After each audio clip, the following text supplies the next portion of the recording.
एबे जो नुआ आईन आपण आसी जो क्रिमिनल लॉ जो आपणकर मनी लॉन्ड्रिंग रे आईन जो जो कुआ जाउचे पीएमएल रे जो संशोधन एमाने करचंती बिना कारण रे जने लोक को से माने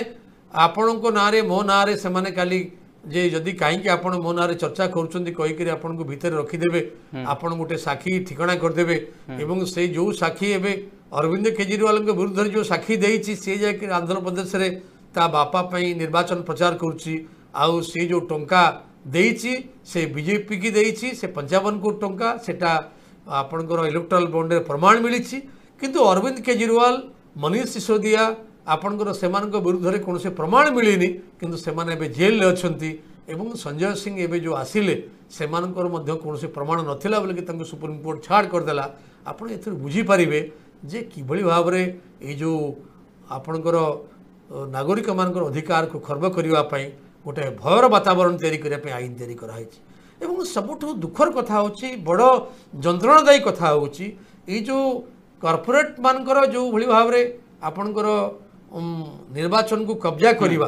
तांको पक्षरे चलेइबा सबु दल मानकु तांको पाई व्यवहार करिबा सबु दल मान नेता माने तांको पाखरे नतनमस्तक करेइबा तांको पाखरे बंधा पकेइबा एवं तांकोठू पैसा आनिकरी माने निर्वाचन रे जेबळी भाबरे लोकंको पैसा देइकरी तांकर विचार करिवार सामर्थ्य को आपणकर चिंता करिवार सामर्थ्य को निर्वाचन में सेमानकर गोटे विचार करिकरी भोट देवार जो इच्छा को सेमाने शेष करूचंती एवं सबुठु बड़ कथा होछि निर्वाचन में जो नुआ पीढ़ी जो मानकु युवा पीढ़ी जो मानकु कुआ जाउथला जे आपण देखिबे जे एई मान होचंती आम देशर भविष्यत आमर डेमोग्राफी रो बहुत लोक होचंती बहुभाग मनुष्य होचंती युवक से युवक माने एते पथभ्रष्ट होइचंती एते बाबू गोटे प्रश्न एठी उठुची जे आपण देखिबे जे विभिन्न समय रे उठुची जे निर्वाचनी खर्च बढ़िची वर्तमान निर्वाचन रे कोटी कोटी टका खर्च होची एथि पई विभिन्न राजनीतिक दल कॉर्पोरेट हाउस ऊपर निर्भरशील होचंती की नहीं आपणकर निर्भरशील खाली होनांती कॉर्पोरेट हाउस माने चाहूचंती निर्वाचनटा व्ययबहुल हो निर्वाचनटा व्ययबहुल हेले जड़े लोकंग पई काम करथुवा जड़े लोक सीए आउ प्रार्थी हो पारिबो नाही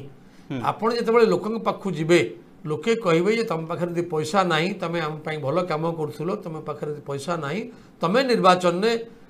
लढो नाही तेणु आगुर जो कथा मु आरंभ कहूली जेतेबेले लोके पैसा दउथिले लोके निर्वाचन लड़ुथिले लोके निर्वाचन में भाग नौथिले से लड़ाई लोकंकर थिला से कथाटा को धीरे धीरे शेष कर देकरी ये जो नुआ पीढ़ी के सेमाने तैयारी करूचंती से नुआ पीढ़ी के सेमाने अबाटर नबा आपण एबे देखिबे 15 दिन तले आईएलओ गोटे रिपोर्ट प्रकाश पाई जो थे भारत वर्षर जो कथा आमे समस्ते बहुत बड़ कथा कहूले जे 83% वर्किंग फोर्स जो माने काम करने को जो मान सामर्थ्य अच्छी से माने वर्तमान से हाथ में काम ना से बेकार होकर बसुँच से पाखापाखि 30% 28 ରୁ 30% ग्राजुएट बोलिक कहुँ आम भारत सरकार ताको मानियोग प्रस्तुत नुह जे प्रकृत में एमती किसी कथा ना ये कथा अति बढ़ा चढ़ा कर कहते आईएलओ बा अन्य संस्था मैंने प्रशंसा करुँच से प्रशंसा साउंड लोकों पाखे परसुँच जितेबाला से असल कथा कहूँ जे एमानकर आर्थिक दुरावस्था बहुत खराब आपन देखु 55 लाख कोटी टंका होता मात्र एमाने 2014 आसला बेलू आपण देशर ऋण होता एवं 205 लाख कोटी टंका वर्तमान ऋण कर सरकार मान ये क्या ऋण कर लाभ दौरान आपन जो कहते कॉर्पोरेट माने बेसी टंका दे ना कॉर्पोरेट माने जो लुट कर नहीं कौ बाटे लुटुंट मुझे कहीदे कॉर्पोरेटर मान लुटुंट आपणकर लोके जो जिनस व्यवहार करुँच जो दैनंदिन जो तांकर आवश्यकता मेटाइवाई खावाई पिंधापी से टंका दर बढ़े जिनस नौचंती कौन नियंत्रण सरकार ना अन्नपटे जो टंका बैंक लुटि नहीं से समस्त टंका से छाड़ कर दिखाई अन्नपटे जो सार्वजनिक संपत्ति थिला तृतीय जो सार्वजनिक संपत्ति थिला से हाथ को एमाने ताकू बहुत कम पैसा से बिक्री कर देइचंती एवं सेमानक जो नीति तैयारी करुँच जो थे जंगल जमी आपणकर खनिज संपद तांकू दिया जाउची सेथिरे सेमाने जो लाभ करुँच जेतेबेले तार प्रतिवाद होउची सेतेबेले राज्य सरकार पुलिस केंद्र सरकार पुलिस ତାଙ୍କୁ ବିଭିନ୍ନ ବାଟରେ ଜେଲରେ ପୁରଉଛନ୍ତି କାହିଁକିନା ସେମାନେ ତାଙ୍କ ପାଖରେ ଭୋଟ ପୂର୍ବରୁ ବନ୍ଧା ପଡ଼ିଛନ୍ତି। ତେଣୁ ଇଏ ବର୍ତ୍ତମାନ ପୁରାପୁରି ରାଜନୈତିକ ଦଳମାନଙ୍କ ନିର୍ବାଚନ ନୁହଁ, ଇଏ ହେଉଛି କର୍ପୋରେଟ ମାନଙ୍କର ଇଏ ନିର୍ବାଚନ ଜରିଆରେ ଲୋକଙ୍କର ମତ ନବା ନାଁରେ ସେମାନଙ୍କର ଲୋକଙ୍କ ଉପରେ ତାଙ୍କର ପୁରାପୁରି କବ୍ଜା ତିଆରି କରିବା, ଲୋକଙ୍କର ସମ୍ପତ୍ତି ଲୋକଙ୍କର ପରିଶ୍ରମର ଫଳ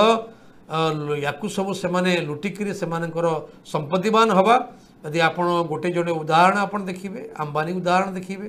ଆମ୍ବାନୀଙ୍କର ବାପା ଧୀରୁଭାଇ ଅମ୍ବାନୀ ପେଟ୍ରୋଲ ପମ୍ପରେ ତେଲ ପକାଉଥିଲେ। ଆପଣଙ୍କର ଆଦାନୀଙ୍କର ଅବସ୍ଥା ଦେଖିବେ, ଆଦାନୀ ଆମ ବୟସର ଲୋକ, ଆମର ଯେତେବେଳେ ତାଙ୍କୁ ଯେତେବେଳେ 82-83 ମସିହାରେ ସେ ଗ୍ରାଜୁଏସନ୍ କମ୍ପ୍ଲିଟ୍ କଲେ ସେତେବେଳେ ତାଙ୍କ ପାଖରେ ଗାଡ଼ିରେ ତେଲ ପକାଇବାକୁ ପଇସା ନଥିଲା। ସେ ଏବେ 17 ଲକ୍ଷ 20 ଲକ୍ଷ କୋଟି ଟଙ୍କାର ମାଲିକ ହୋଇଛନ୍ତି। ଇଏ ସହଜରେ ହେଇଯାଇନି, ଇଏ ଗୋଟେ ପୁରାପୁରି ସରକାରଙ୍କର ପୃଷ୍ଠପୋଷକତାରେ ଲୋକଙ୍କର ସମ୍ପତ୍ତି ସେମାନଙ୍କୁ ଦେଇ ସେମାନଙ୍କ ପାଇଁ ସମସ୍ତ ବ୍ୟବସ୍ଥା ତିଆରି କରି ଏବଂ ସେ ଦେଇଛନ୍ତି।